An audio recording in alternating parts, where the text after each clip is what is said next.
Bon dia, xiques i xics! Avui anem a parlar de la composició lèxica. Moltes vegades hem dit que les llengües no són realitats inalterables, és a dir, no tenen un repertori de mots tancat i que no es pot modificar, sinó, més bé al contrari, les llengües estan vives i, per tant, van adaptant-se a les noves realitats socials i culturals. Què vol dir adaptar-se? Crear noves paraules. I com ho fem? Bàsicament, a través de 3 mecanismes interns de creació lèxica.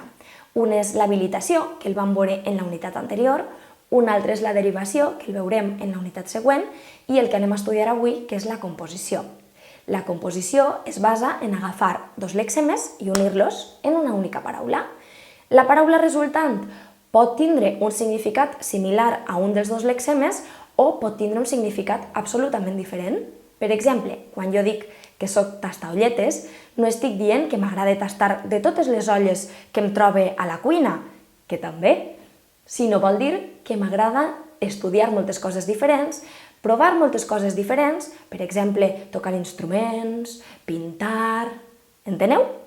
Anem a veure quines altres paraules compostes trobem en el nostre llenguatge i quines podem utilitzar. Vinga, dins vídeo. La composició és un procediment de creació de paraules a partir de la unió de 2 lexemes. Podem unir mots de diferents categories gramaticals. Per exemple, un substantiu es pot unir amb un adjectiu per formar paraules com bocabadat, pit roig o cel obert, amb un altre substantiu per formar paraules com figaflor o aiguaneu, o amb un verb per formar paraules com cor ferir, cap ficar o ull prendre. Un adjectiu es pot unir amb un substantiu per formar paraules com malnom, poca vergonya o migdia, amb un altre adjectiu per formar paraules com sordmut, agredolç o grecorromà, i per últim, un verb que es pot unir amb un substantiu per formar paraules com penjar-roba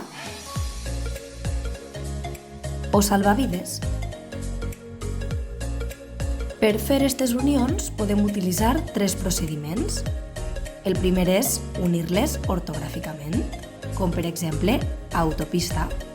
El següent és unir-les amb guionet, com per exemple pit roig.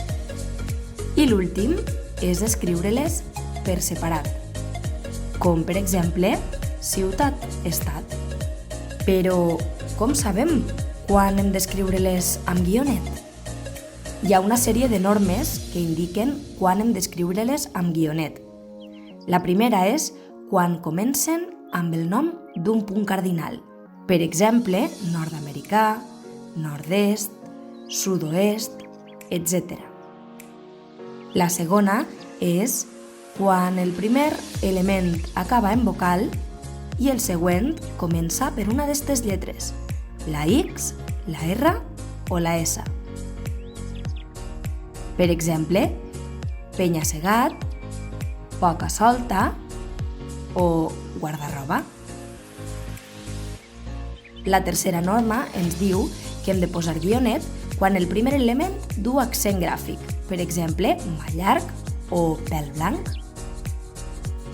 En quart lloc, tenim les unions de difícil lectura, com per exemple pèl llarg o cap roig.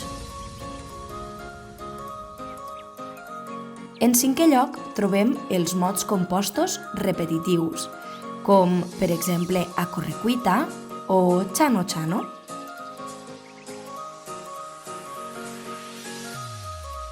I per últim trobem alguns mots singulars, com desposseir o despossanit.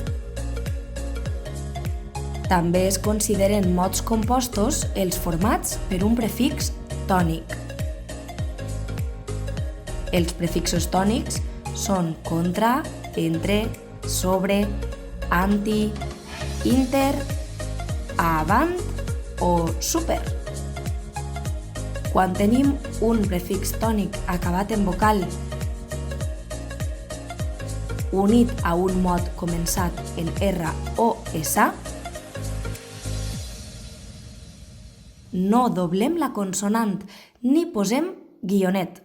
Recordeu-ho quan aneu a escriure paraules com contrarrestar, contrasentit, entresòl, sobresortir o antirràbic. Doncs ja hem acabat. I no vos ho he dit al principi, però ja estem en el volum 2 del vostre llibre, en les pàgines 12 i 13.